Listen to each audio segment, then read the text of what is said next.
ദൈവത്തിന്റെ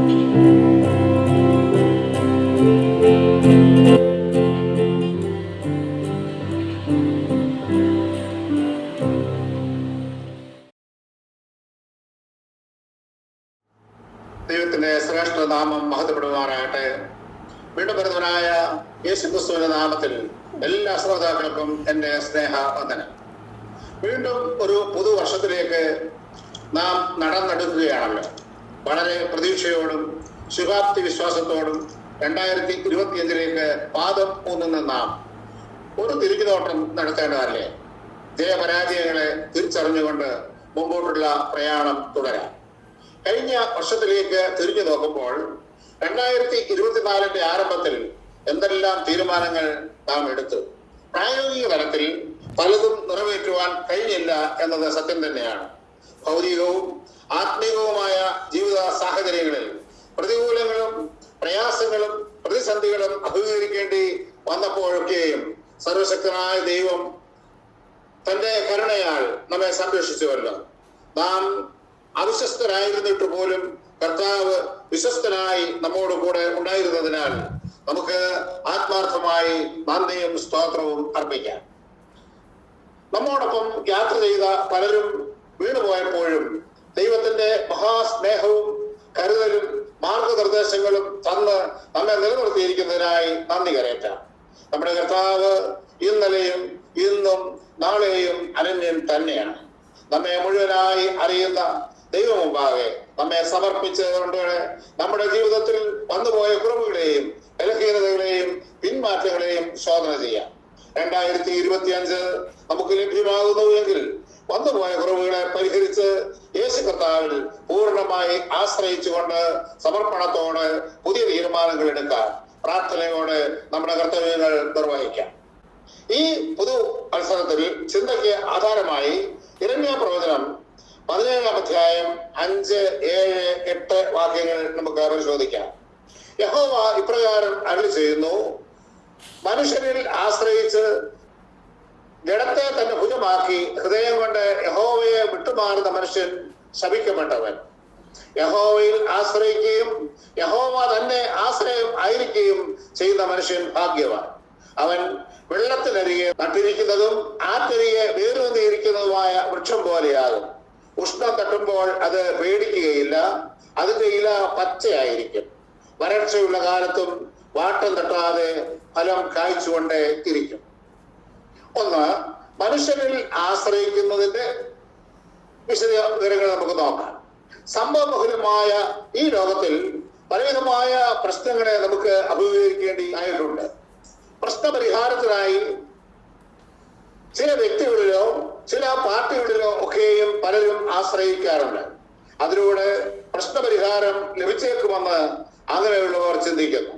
എന്നാൽ അത്തരക്കാരെ കുറിച്ച് ദൈവവചനം പറയുന്നത് യിരെമ്യാ പ്രവചനം 17-ാം അധ്യായത്തിന്റെ 5-ാം വാക്യം: മനുഷ്യനിൽ ആശ്രയിച്ച് ജഡത്തെ തന്റെ ഭുജമാക്കി ഹൃദയം കൊണ്ട് യഹോവയെ വിട്ടുമാറുന്ന മനുഷ്യൻ ശപിക്കപ്പെട്ടവൻ എന്നാണ്. നമ്മുടെ ഹൃദയത്തെയും ചിന്തകളെയും പോലും ശോധന ചെയ്ത് അറിയുന്നവനാണ് നമ്മുടെ ദൈവം. ഹൃദയം എല്ലാറ്റിനേക്കാളും കപടവും വിഷമവും ഉള്ളത് എന്ന് 9-ാം വാക്യത്തിലും കാണാം. മാനുഷികമായ ആശ്രയസ്ഥാനങ്ങൾ പലപ്പോഴും പ്രതീക്ഷിക്കുന്ന നന്മ ചെയ്തു എന്ന് വരികയില്ല, തള്ളിക്കളഞ്ഞു എന്നും വരാം. നമ്മുടെ സൃഷ്ടാവും പരിപാലകരുമായ ദൈവത്തെ തള്ളിക്കളഞ്ഞ് ലോക ഇമ്പങ്ങളാൽ ആകൃഷ്ടരായി ദൈവകോപത്തിനും ശാപത്തിനും വിധേയമാക്കപ്പെട്ട എത്രയെത്ര വ്യക്തികൾ ഉണ്ട്. പ്രിയ സഹോദര സഹോദരി, ദൈവകോപത്താൽ ശാപഗ്രസ്തരായി തീരാതെ ദൈവാശ്രയത്താൽ അനുഗ്രഹിക്കപ്പെട്ടവരായി ഭാഗ്യവാന്മാരായി തീരുവാൻ ഈ പുതുവത്സരം ഇടയാക്കട്ടെ. സദൃശവാക്യങ്ങൾ 14-ാം അധ്യായം 12-ാം വാക്യം: ചിലപ്പോൾ ഒരു വഴി മനുഷ്യന് ചൊവ്വായി തോന്നാം, അതിന്റെ അവസാനമോ മരണവഴികൾ അത്രേ. ദൈവ നിയോഗത്തെയും മനുഷ്യന്റെ പ്രബോധനത്തെയും മനഃപൂർവ്വം തള്ളിക്കളയുന്നവരെ കുറിച്ചാണ് ജ്ഞാനിയായ ശലോമോൻ ഇവിടെ പറഞ്ഞിരിക്കുന്നത്. അനേകർ നിത്യ നരകത്തിലേക്ക് പോകുന്നത് ഈ മരണ വഴിയിലൂടെയാണ്. ദൈവവചനം അംഗീകരിക്കാതെ പരപ്രേരണയാലും യുക്തിചിന്തയാലും വശീകരിക്കപ്പെട്ട് ജീവിച്ചിരിക്കുമ്പോൾ തന്നെ ആത്മീയ മരണം സംഭവിക്കുന്ന വ്യക്തികൾ ആര് തന്നെ ആയിരുന്നാലും ലോകരക്ഷിതാവായ യേശു ക്രിസ്തുവിനെ രക്ഷിതാവും കർത്താവുമായി സ്വീകരിക്കാത്ത കാരണത്താൽ വെള്ള സിംഹാസന ന്യായവിധിയിലൂടെ തീയും ഗന്ധകവും കത്തുന്ന നിത്യ നരകത്തിൽ നിബന്ധിക്കുക തന്നെ ചെയ്യും. എന്നാൽ ഈ കൃപായുഗത്തിന്റെ ഈ അവസാന കാലയളവിലും ദൈവം നിങ്ങളെ സ്നേഹിക്കുന്നു. നിത്യമരണത്തിൽ നിന്ന് നിത്യജീവനിലേക്ക് നിങ്ങളെ കരം പിടിച്ചുയർത്തുവാൻ യേശു ആഗ്രഹിക്കുന്നു. സെഫന്യാവിന്റെ പുസ്തകം 2-ാം അധ്യായത്തിന്റെ 1-2 വാക്യങ്ങൾ വായിക്കുമ്പോൾ, നാണമില്ലാത്ത ജാതിയെ യഹോവയുടെ ഉഗ്രകോപം നിങ്ങളുടെ മേൽ വരുന്നതിന് മുമ്പേ, യഹോവയുടെ കോപ ദിവസം നിങ്ങളുടെ മേൽ വരുന്നതിന് മുമ്പേ കൂടി വരുവീൻ, അതേ കൂടി വരുവീൻ. യഹൂദയിലെ യെരുശലേമിൽ BC 640-നും 609-നും ഇടയിലാണ് സെഫന്യാവ് തന്റെ പ്രവചന ശുശ്രൂഷ നിർവഹിച്ചത്. അനുസരണക്കേട് നിമിത്തം യഹൂദയുടെ മേൽ ദൈവിക ന്യായവിധി വരുവാൻ പോകുന്നതിനാൽ യഹോവയുടെ ഉഗ്രകോപം വരുന്നതിന് മുൻപ് മനം തിരിഞ്ഞ് ദൈവമുമ്പാകെ മടങ്ങി വരുവാനാണ് സെഫന്യാവ് ആഹ്വാനം ചെയ്യുന്നത്. മത്തായിയുടെ സുവിശേഷം 3-ാം അധ്യായം 12-ാം വാക്യം, വീശുമുറം അവന്റെ കയ്യിലുണ്ട്, അവൻ കളത്തെ മുറ്റും വെടിപ്പാക്കി ഗോതമ്പ് കളപ്പുരയിൽ കൂട്ടുവെക്കുകയും പതിർ കെടാത്ത തീയിൽ ഇട്ട് ചുട്ടുകളയുകയും ചെയ്യും. സുഹൃത്തെ, ധാന്യവും പതിരും വേർതിരിക്കുന്ന ഒരു സമയമുണ്ട്. അതെ, ദൈവിക ന്യായവിധിയെ കുറിച്ച് നമ്മെ ബോധവാന്മാരാക്കുക അത്രേ ഇവിടെ ചെയ്യുന്നത്. 1-ാം സങ്കീർത്തനത്തിലും ഇതേ കാര്യം ദുഷ്ടനെ കുറിച്ച് പറയുന്നതായി കാണാം. കൃഷിക്കാരൻ കൊയ്ത് മെതിച്ച് ധാന്യം ഒരുക്കിയെടുക്കുന്നു. പാറ്റുന്ന മെഷീനൊന്നും ഇല്ലായിരുന്ന ആ കാലത്ത് കാറ്റത്ത് വാരി പിടിച്ചും മുറം കൊണ്ട് വീശിയും ധാന്യം ശേഖരിക്കുന്നു. കാറ്റിനനുസരിച്ച് ഗോതമ്പോ നെല്ലോ വാരിയിടുമ്പോൾ ധാന്യം അടുത്തും പൊടിയും നിർജീവമായ പതിരും ദൂരെയും വീഴും. കൃഷിക്കാരൻ ധാന്യം തന്റെ സ്റ്റോറിൽ സൂക്ഷിക്കുമ്പോൾ പതിരും പൊടിയുമെല്ലാം അടിച്ചു വാരി കൂട്ടിയിട്ട് കത്തിച്ചു കളയും. ദൈവിക ന്യായവിധിയുടെ പ്രതീകമത്രേ ഇത്.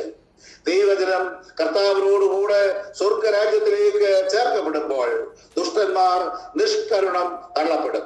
വെളിപാട് പുസ്തകം 20-ാം അധ്യായം 15-ാം വാക്യം, ജീവപുസ്തകത്തിൽ പേരെഴുതി കാണാത്ത ഏവരെയും തീപ്പൊയ്കയിൽ തള്ളിയിടും.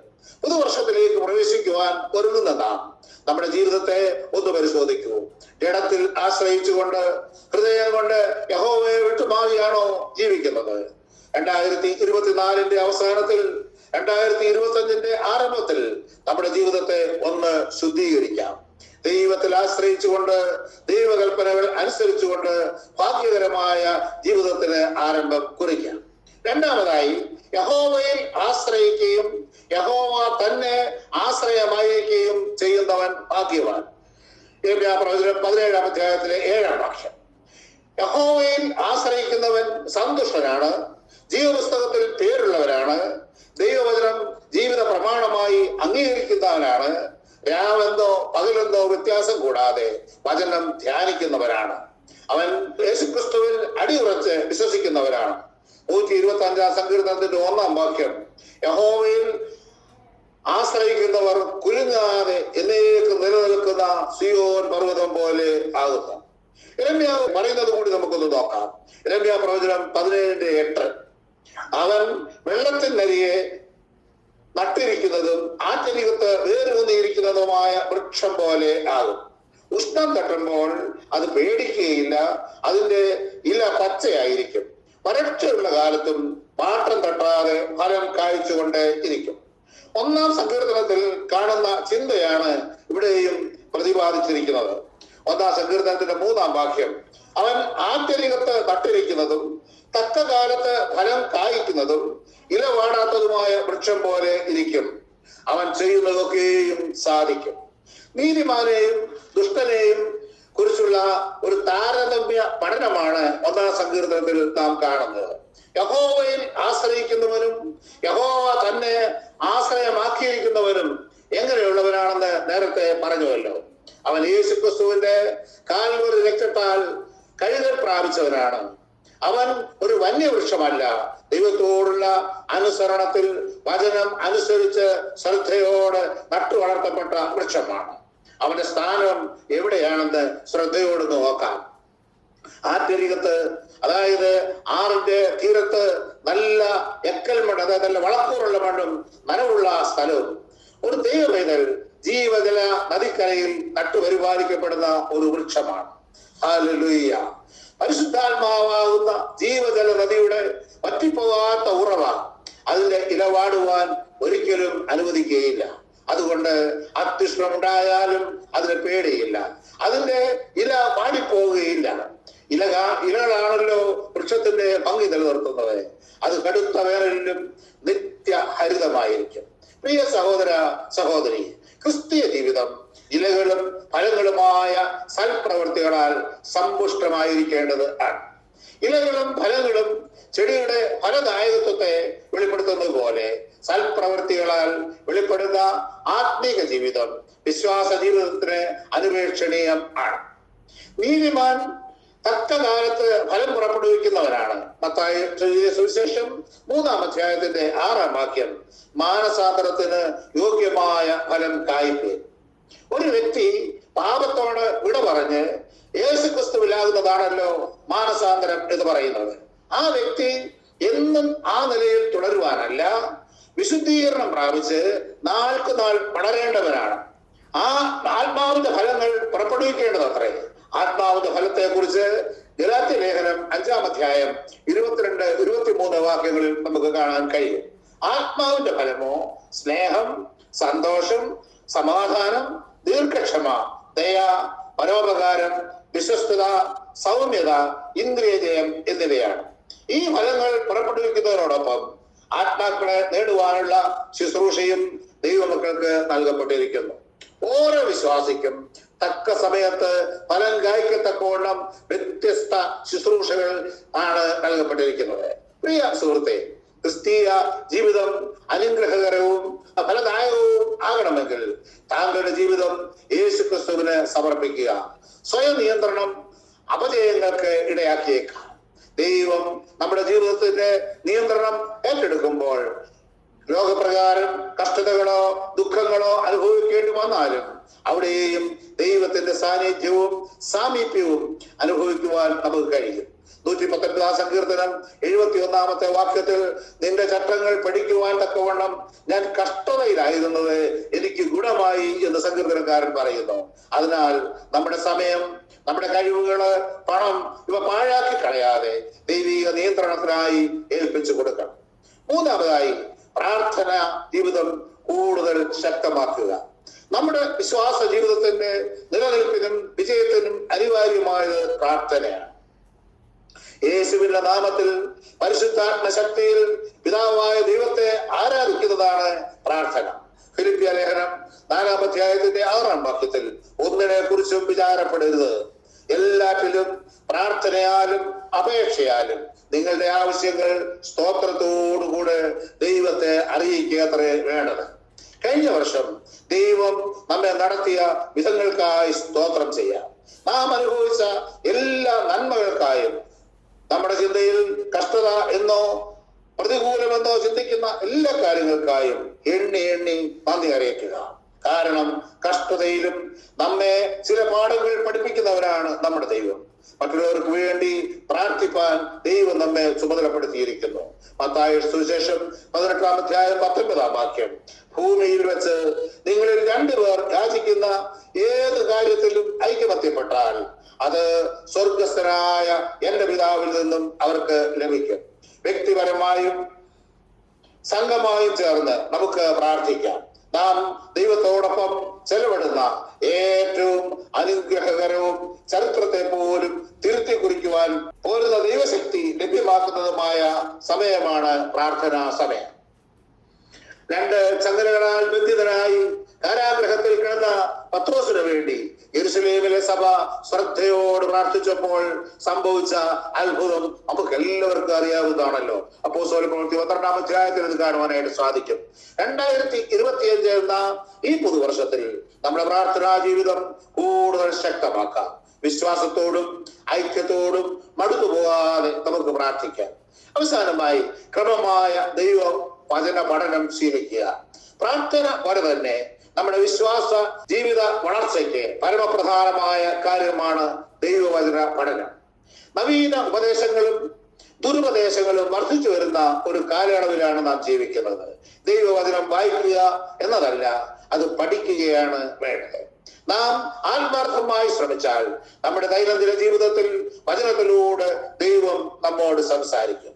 ദൈവവചനം അറിഞ്ഞുകൂടാത്തതും ജീവനും ചൈതന്യവും നൽകുന്ന തിരുവചനത്തിൽ നിലനിൽക്കാത്തതും ആണ് നമ്മുടെ വിശ്വാസത്തിൽ പറ്റുന്ന പാളിച്ചകൾ. പ്രാർത്ഥനയോടെ ക്രമാനുഗതമായി തിരുവചനം പഠിക്കുവാൻ ശ്രമിക്കുക. പരിശുദ്ധാത്മാവ് ആകുന്ന അധ്യാപകൻ നമുക്ക് അത് വിവേചിച്ചു തരും. സമയമില്ല എന്ന പരാതി പലരും പറയാറുണ്ട്. ഒരു ദിവസത്തെ 24 മണിക്കൂറിന് എന്തെല്ലാം വേണ്ടതും വേണ്ടാത്തതുമായ കാര്യങ്ങൾക്ക് നാം വിനിയോഗിക്കുന്നു. പ്രിയ സഹോദര സഹോദരി, നിങ്ങളുടെ ക്രിസ്തീയ ജീവിതത്തിന്റെ അനുഗ്രഹത്തിന് എല്ലാ ദിവസവും കൃത്യമായ സമയം നീക്കിവെച്ച് 2025 ദൈവവചനം പഠിക്കാം. അപ്രകാരം ഒരു തീരുമാനമെടുത്തുകൊണ്ട് അത് പ്രാവർത്തികമാക്കിയാൽ താങ്കൾ അനുഗ്രഹിക്കപ്പെടും നിശ്ചയം. സംഭവബഹുലമായ 2024 നമ്മെ വിട്ടു പോകുന്നു. പുതുവർഷമായ 2025 സമാഗതമാകുന്നു. പുതുവർഷത്തിൽ എന്തെല്ലാമാണ് സംഭവിക്കുവാൻ പോകുന്നത് എന്ന് നിശ്ചയമില്ല. നാം കേട്ടതുപോലെ മനുഷ്യനിലോ സ്വന്തം ശക്തിയിലോ ആശ്രയിച്ച് ശാപഗ്രസ്തരായി തീരാതെ യഹോവയിൽ ആശ്രയിച്ച് യഹോവ തന്നെ ആശ്രയമായിരിക്കുവാൻ എല്ലാവർക്കും ഇടയാകട്ടെ. ആത്യരികത്ത് നട്ടിരിക്കുന്ന വൃക്ഷം പോലെ ഫലദായകമായ ശുശ്രൂഷയ്ക്കായി ദൈവം താങ്കളെ ഉപയോഗിക്കട്ടെ. പ്രാർത്ഥനയാലും ദൈവവചന പഠനത്താലും പരിശുദ്ധാത്മ ശക്തിയോടെ വിശ്വാസത്തിൽ നമുക്ക് നിലനിൽക്കാം. ജീവിതത്തിൽ ഇതുവരെയും യേശു ക്രിസ്തുവിനെ രക്ഷിതാവും കർത്താവുമായി സ്വീകരിക്കാത്ത ആരെങ്കിലും എന്നെ കേൾക്കുന്നുവെങ്കിൽ ഇന്ന് നിങ്ങളുടെ രക്ഷാ ദിവസം ആയിരിക്കട്ടെ. യോഹന്നാൻ 1:12 യേശുവിനെ കൈക്കൊണ്ട് അവന്റെ നാമത്തിൽ വിശ്വസിക്കുന്ന ഏവർക്കും ദൈവമക്കളാകുവാൻ അവൻ അധികാരം കൊടുത്തു. നിങ്ങളുടെ ജീവിതത്തെ ഇപ്പോൾ തന്നെ സമർപ്പിച്ച് അനുഗ്രഹം പ്രാപിക്കൂ. അനുഗ്രഹപൂർണമായ 2025 എല്ലാ മാന്യ ശ്രോതാക്കൾക്കും ആശംസിക്കുന്നു. ദൈവം എല്ലാവരെയും ധാരാളമായി അനുഗ്രഹിക്കട്ടെ. ആമേൻ. നമുക്ക് പ്രാർത്ഥിക്കാം. ആണ്ടിന്റെ ആരംഭം മുതൽ ദൈവമായ കർത്താവിന്റെ ദൃഷ്ടി അതിന്മേലുണ്ട് എന്നരുളി ചെയ്ത ദൈവമേ, സ്വർഗീയ പിതാവേ, നിന്റെ മക്കളാകുന്ന ഞങ്ങൾ 2025 എന്ന പുതുവർഷത്തിലേക്ക് പ്രവേശിച്ചിരിക്കുന്നു. പുതുവർഷത്തിൽ എന്തെല്ലാം പ്രശ്നങ്ങളും പ്രതിസന്ധികളും പ്രതികൂലങ്ങളും ഉണ്ടാകുമെന്ന് ഞങ്ങൾ അറിയുന്നില്ല. അവിടുത്തെ മാറ്റമില്ലാത്ത സാന്നിധ്യം ഞങ്ങൾക്കുള്ളതിനായി ഞങ്ങൾ അങ്ങേ സ്തുതിക്കുന്നു. ഞങ്ങളുടെ എല്ലാ ശ്രോതാക്കളെയും യേശു ക്രിസ്തുവിന്റെ നാമത്തിൽ അനുഗ്രഹിച്ചു പ്രാർത്ഥിക്കുന്നു. ജീവിതത്തിന്റെ എല്ലാ മേഖലകളിലും ഓരോരുത്തരെയും അനുഗ്രഹിച്ച് നടത്തണമേ.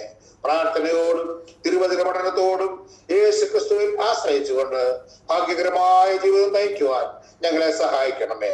ഞങ്ങൾക്ക് മാത്രമല്ല, ഞങ്ങൾ മറ്റുള്ളവർക്കും അനുഗ്രഹമായി തീരുവാൻ ഞങ്ങളെ സഹായിക്കണമെന്ന് യേശു ക്രിസ്തുവിന്റെ നാമത്തിൽ പ്രാർത്ഥിക്കുന്നു.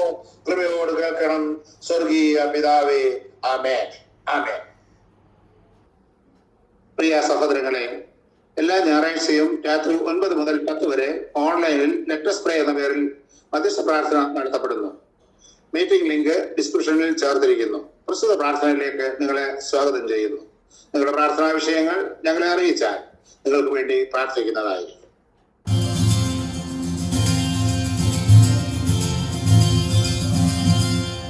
What a fellowship, what a joining one, leaning on the everlasting arms. What a blessedness, what a peace is won, leaning on the everlasting arms. Leaning, leaning, safe and secure from all alarm.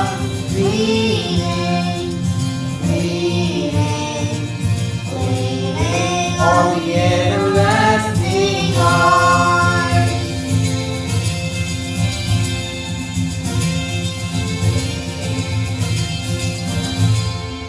Oh, how sweet to walk in this pilgrim way, leaning on the everlasting arms. Oh,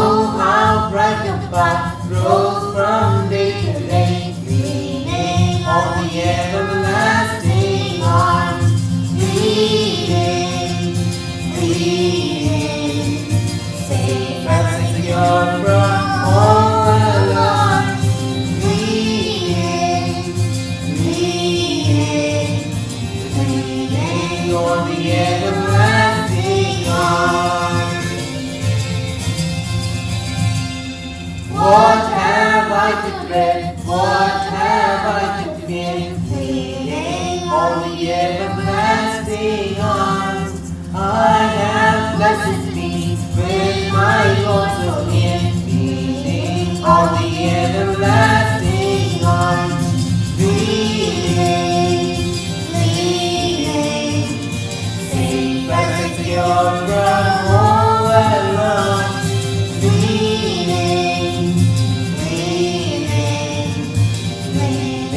on the everlasting arms, leaning, safe and secure from